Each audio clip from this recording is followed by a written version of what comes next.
सबसे पहले तो अपडेट दीजिए, क्या कुछ चल रहा है अंदर, कुछ जानकारी निकल कर आई क्या? देखिए, सीएलपी की मीटिंग चल रही है, तमाम लोगों से बातचीत की जा रही है, लेकिन ऐसा कुछ भी अभी निकल कर बाहर नहीं आया है कि मुख्यमंत्री को लेकर या फिर नए चेहरे कौन कौन से होंगे, मंत्रिमंडल में किस किस को शामिल करना है, इस पर क्या विचार हो रहा है। फिलहाल जो शिकवे शिकायत है उनका दौर जारी है। 2 पर्यवेक्षक बैठे हुए हैं, हरीश रावत यहाँ पहुंचे हुए हैं और 78 विधायक, कांग्रेस के 80 में से 78 विधायक यहाँ पर मौजूद हैं। कैप्टन अमरिंदर सिंह का इस्तीफा हो चुका है, राजभवन में इस्तीफा देने के बाद वो घर लौट चुके हैं और सीएलपी की मीटिंग में जो है वो कांग्रेस ऑफिस में सारी गहमा गहमी है और सबकी नजरें एक ही चीज पर है कि आखिरकार सीएलपी की मीटिंग में क्या फैसला निकल के आता है। अब एक ही बड़ा सवाल है कि अगला चेहरा कौन होगा, मंत्रिमंडल में किस किस को लिया जाएगा, क्या अब नए युवा चेहरे आएंगे, क्या पुराने चेहरे चले जाएंगे। इन तमाम चीजों को लेकर सबकी नजर लगी हुई है। बहुत सारे कांग्रेस कार्यकर्ता भी यहाँ आए हुए हैं जिनको ये लगता है कि जो भी नया चीफ मिनिस्टर का चेहरा होगा वो अपनी टीम कैसी बनाएगा। लेकिन मुझे ये लगता है आदर्श की सबसे बड़ा फैसला ये आएगा कि सब कुछ सोनिया गांधी पर छोड़ दिया जाएगा। सीएलपी की मीटिंग हो या फिर कोई भी पार्टी के स्तर पर बड़ी मीटिंग हो, उसमें होता यही है कि सोनिया गांधी जो आदेश जारी करेंगी वो सारी पार्टी वर्कर्स को और वो सभी पार्टी के नेताओं को मान्य होगा। आज भी सीएलपी मीटिंग में वही होने वाला है, मुझे जो लगता है। देखिए, अब एक बड़ी बात यह है जगविंदर कि अब अगला चेहरा कौन होगा। हालांकि आप दोपहर से इस पर रोशनी डाल रहे हैं, सुनील जाखड़ का नाम आपने लिया है, लेकिन क्या इस बीच अब इस्तीफे के बाद बहुत सारे घटनाक्रम बदले, जिस तरह से कैप्टन ने भी तमाम आरोप लगाए, क्या कुछ और नाम भी इस रेस में आ गए हैं आगे? देखिए, नाम तो कई दौड़ में है। अब निर्भर ये भी करता है कि हाईकमांड क्या चाहता है और किस तरह से पंजाब के चुनाव को लेके बैलेंस करना है।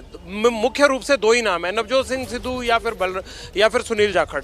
कुल मिलाकर अगर नवजोत सिंह सिद्धू के चीफ मिनिस्टरशिप की बात करें तो कैप्टन अमरिंदर सिंह ने अभी कहा कि उनको नवजोत सिंह सिद्धू चीफ मिनिस्टर के तौर पर मंजूर नहीं होंगे। पहला सवाल तो यह है कि क्या कैप्टन अमरिंदर सिंह को यह लगता है कि नवजोत सिंह सिद्धू चीफ मिनिस्टर बन रहे हैं? क्या हाईकमांड ने यह कहा है कि चीफ मिनिस्टर नवजोत सिंह सिद्धू को बनाया जा रहा है, जो उन्होंने ऐतराज शुरू कर दिया है, या वो 2022 के चुनाव की बात कर रहे हैं? पहली बात। दूसरी बात जो मेरी सूचना है, सुनील जाखड़ को लेकर हाईकमांड बहुत कीन है और वो चाहते हैं कि सुनील जाखड़ को यह बना दिया जाए। अब बड़ा सवाल यह है कि सिख समुदाय ये सवाल नहीं उठाएगा कि पंजाब में क्या कोई सिख चेहरा नहीं बचा था कांग्रेस के पास जो उनको सुनील जाखड़ को लाना पड़ा? और सुनील जाखड़ के साथ एक त्रासदी और है, हालांकि पार्टी चाहे तो बना भी सकती है। सुनील जाखड़ अभी ना सांसद हैं ना विधायक हैं, वो एमएलए का चुनाव भी हारे हुए हैं और वो सांसद का चुनाव भी सनी देओल से हारे हुए हैं। सो कुल मिलाकर ऐसे आदमी को नाइट वॉचमैन के तौर पर उतारा जाए तो ये तभी संभव होगा जब सभी विधायक कहेंगे कि हाँ ठीक है, सोनिया गांधी का फैसला हमें मंजूर है। सो कुल मिलाकर अब गेम जो है वो इस्तीफे के बाद अब गेम घूम गई है। नया चेहरा कौन होगा, नया मंत्रिमंडल किसका होगा और क्या वो कैप्टन से बढ़िया परफॉर्मेंस दिखाकर कांग्रेस के खिलाफ जो माहौल बना है उसे अपनी फेवर में कर पाएंगे? 5 महीने का वक्त है और कांग्रेस को इसी में ही सब कुछ करना है, वरना कैप्टन अमरिंदर सिंह ये कह सकते हैं कि उनके बदलने के बाद ही कांग्रेस का ज्यादा नुकसान हुआ। सो चुनौतियां कांग्रेस हाईकमान के साथ साथ इन विधायकों पर भी हैं जो अंदर ये तय करने के लिए आज बैठे हुए हैं कि पंजाब को अगले 5 महीने के लिए किसके हाथ में देना है। नहीं, अब बड़ी चुनौती यह है कि अगर सुनील जाखड़ का हम उदाहरण ले लें कि सुनील जाखड़ को अगर मुख्यमंत्री बनाया जाता है, 5 महीने का वक्त है, बड़ी चुनौती होगी। और चुनौती यह भी होगी कि जिस उम्मीद के साथ चेहरा बदला गया, जीत कर लाए वापस पार्टी को, क्या ये अकेले सुनील जाखड़ के बस की बात है या पर्दे के पीछे से खेल कुछ और होता रहेगा या कोई और चेहरा भी हो? तो देखिए, मुझे ये लगता है कि जो 18 सूत्री कार्यक्रम बनाया गया है उस 18 सूत्री कार्यक्रम को कांग्रेस ने बहुत तेजी से पंजाब की जनता के बीच घुमाया। इसमें वो बड़ी बड़ी मांगे हैं, वो बड़े बड़े मुद्दे हैं जो पंजाब की जनता इमीडिएटली चाहती है, चाहे वो नौकरियों को लेकर हो, चाहे वो बिजली को लेकर, चाहे वो किसानों की कर्जा माफी को लेकर हो, चाहे वो ड्रग्स को लेकर हो, चाहे वो बेअदबी के मामलों को लेकर हो, चाहे वो बेअदबी के बाद हुई फायरिंग के केसेस को लेकर हो। इन तमाम चीजों को, खासकर ड्रग्स, बेअदबी, बिजली, ये 3-4 जो मुद्दे हैं, इन पर कांग्रेस को तुरंत एक्ट करना होगा, क्योंकि अगर ऐसा नहीं कर पाया तो अमरिंदर सिंह के पास भी सवाल होंगे उठाने के लिए। साथ के साथ जनता ये कहेगी कि एक ढाक के वही 3 पात, जो अमरिंदर सिंह करता था वही इन्होंने कर दिए। तो इस इस्तीफे के बाद कांग्रेस के लिए चैलेंज बड़ा है और समय बहुत कम है। लेकिन एक चीज मैं आपसे समझना चाहूंगा, जिस तरह से कैप्टन भी कह रहे थे, कैप्टन ने भी जब इस्तीफा देकर बाहर निकले, आप भी वहीं मौजूद थे, उन्होंने कहा कि क्या मैं ठीक तरीके से अपना काम कर नहीं पा रहा था, ये सवाल उन्होंने भी खड़ा किया। तो आला कमान को इतना वक्त क्यों लग गया? और मैं समझना चाहूंगा कि क्या जिस तरह से बीजेपी ने कई राज्यों में अपने मुख्यमंत्रियों को बदला, ताबड़तोड़ फैसले किए, क्या उसको देखते हुए इस तरह का फैसला इन्होंने कर लिया? देखिए, एक रिएक्शन तो वो है ही, अगर गुजरात, उत्तराखंड और कर्नाटका में बीजेपी कर सकती है तो पंजाब में कांग्रेस क्यों नहीं कर सकती, ये बात जरूर आई। लेकिन हाईकमांड को एक चीज देखनी होती है कि भले 4 लोग खड़े होकर जाकर कह दें कि चीफ मिनिस्टर ठीक नहीं है या डिप्टी चीफ मिनिस्टर ठीक नहीं है, तो उसको बदला नहीं जा सकता। सबसे बड़ी स्ट्रेंथ होती है कि कितने विधायक किस खेमे के साथ हैं। नवजोत सिंह सिद्धू जब इनके खिलाफ बोल रहे थे तो नवजोत सिंह सिद्धू के पास विधायक नहीं थे। आज जब विधायकों ने ये आवाज उठाई कि वो कैप्टन के साथ नहीं है, तो हाईकमांड ने फैसला ले लिया, रातों रात जो है वो सीएलपी की मीटिंग बुला ली। जब नवजोत सिंह सिद्धू प्रधान बने थे उस वक्त भी ये बातें उठने लगी थी, लेकिन उस टाइम काम कच्चा था। उस टाइम कैप्टन अमरिंदर सिंह की डिप्लोमेसी जो थी और डिनर डिप्लोमेसी जी थी उसमें 60 विधायक पहुंच गए, तो हाईकमान को लगा कि कहीं कच्चा काम तो नहीं हो जाएगा।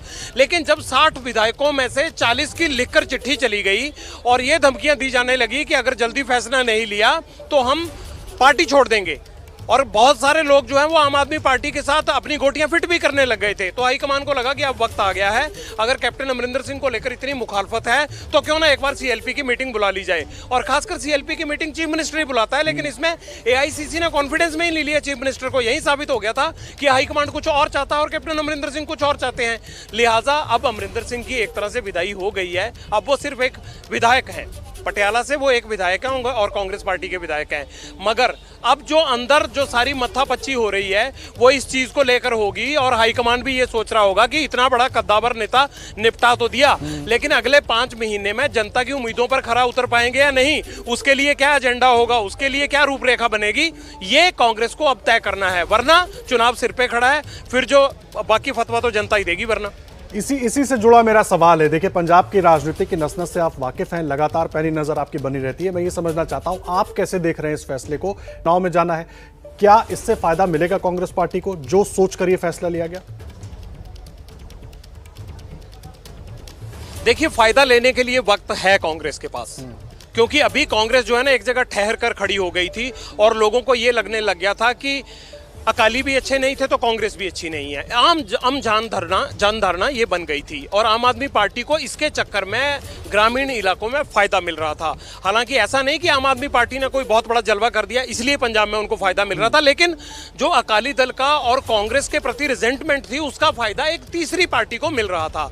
कांग्रेस ने अब ये बदलाव किया है, इस बदलाव का सही मायने में सियासी तौर पर फायदा तभी होगा अगर इन 5 महीनों के बीच में जो भी चीफ मिनिस्टर का चेहरा आता है और जो मंत्रिमंडल आता है वो ये साबित कर देता है कि अगर कैप्टन अमरिंदर सिंह को पहले हटाया होता तो ये लोग तो नया मंत्रिमंडल तो बहुत कुछ कर सकता था। अगर ये धारणा लोगों में पेनिट्रेट कर जाती है तब जाकर कांग्रेस को फायदा होगा। अगर अमरिंदर की तरह ये भी बातें करके ही गुजारा करेंगे तब कांग्रेस को फायदा नहीं होगा। डिलीवर करना पड़ेगा, परफॉर्म करके दिखाना पड़ेगा। जो वादे किए हैं, सैकड़ों वादे कर लिए, उतने वादे पूरे नहीं होते थे तो नहीं करने चाहिए थे। अब उन सैकड़ों में से कम दर्जनों वादे तो पूरे करने पड़ेंगे। अगर वो दर्जनों वादे, चाहे वो यूथ से जुड़े हुए हो, चाहे वो बुजुर्गों से जुड़े हुए हो, चाहे वो घर घर नौकरी का वादा हो, चाहे वो किसानों से जुड़े हुए हो, इन तमाम चीजों में बदलाव दिखना चाहिए जमीन पर, तब अपने बारे में कांग्रेस विचारधारा बदल पाएगी। अगर परफॉर्मेंस नजर नहीं आती है तब कोई फायदा नहीं होगा, तब इस बदलाव के सही मायने नहीं होंगे। लेकिन जो भी नया चेहरा आएगा उस चेहरे को यह चैलेंज है कि आप अमरिंदर सिंह से अलग कामकाज कैसे करके दिखाएंगे, और वही कामकाज कांग्रेस पार्टी को आम जनता के बीच में दोबारा स्थापित करने की कोशिश करेगा। ये बड़ी बातें आप बता रहे हैं, जो चैलेंज होंगे सामने ये बहुत अहम हो जाते हैं, क्योंकि एक तरफ सिद्धू अध्यक्ष हैं और 5 महीने के लिए एक सीएम बनाया जाएगा। कहीं ना कहीं एक प्रोजेक्शन ये भी है कि अगर दोबारा कांग्रेस की सरकार बनती है तो सिद्धू सीएम बनेंगे। ऐसे में तालमेल पार्टी और सरकार के बीच क्या उतना आसान हो पाएगा? देखिए, पहली बात तो इनको टीम के तौर पे काम करना पड़ेगा। अमरिंदर सिंह के साथ ये टीम के तौर पर काम नहीं कर पा रहे थे, क्योंकि पार्टी कुछ करती थी, पार्टी प्रध्यक्ष कुछ चाहता था, चीफ मिनिस्टर कुछ बोलते थे। अगर बिजली बिलों का मुद्दा उठाया तो कैप्टन अमरिंदर सिंह ने कह दिया कि भाई इतने सारे हमारे एग्रीमेंट हुए हैं, 122 एग्रीमेंट है, 122 एग्रीमेंट रद्द करेंगे तो हम तो कोर्ट कचहरियों में खड़े रहेंगे, इतने में सरकार का टाइम खत्म हो जाएगा। सो अगर आप कोर्ट कचहरी और जनता की मांगों को लेकर केवल गोल गोल घूमते रहेंगे तब कुछ भी हल होने वाला नहीं है। पंजाब की जनता आज ये चाहती है कि 2017 में हमने आपको खुलकर वोट दिया, आपने हमें खुलकर क्या दिया? इस बात का जवाब कांग्रेस से मांगा जा रहा है। सो सवाल यह है कि इनको एक तो टीम वर्क में जो भी चेहरे आएंगे, चाहे वो कैबिनेट में आए, चाहे वो सीएम के तौर पे आए, उनको और नवजोत सिंह सिद्धू को, पार्टी को, सबको एक टीम वर्क के तौर पे काम करना पड़ेगा। अगर इनमें बिखराव आया तो ये काम नहीं कर पाएंगे, परफॉर्म नहीं कर पाएंगे और फिर ये कहने का मौका मिल जाएगा कि कैप्टन अमरिंदर सिंह के राज में ऐसा क्या अलग होता था जो अब हो गया।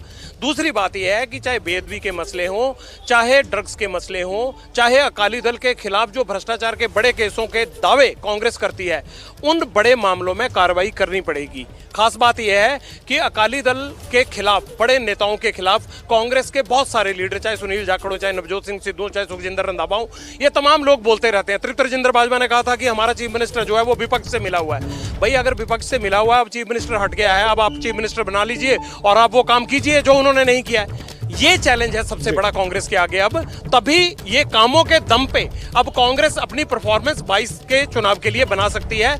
अदरवाइज अगर ढाक के वही 3 पात रहे तो कांग्रेस खमियाजा भुगतेगी। ठीक है, आप रहे जैनेंद्र भी जुड़े हुए हमारे साथ। जैनेंद्र, बैठक लगातार जारी है, कुछ अपडेट वहां से निकल पा रहा है क्या?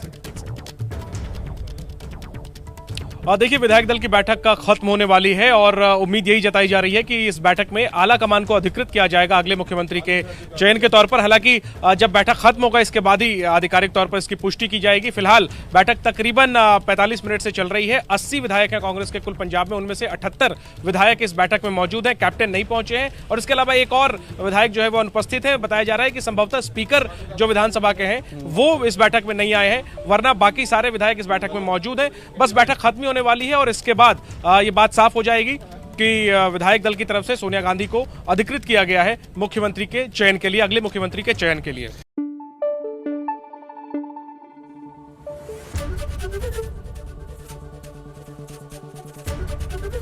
एबीपी न्यूज आपको रखे आगे।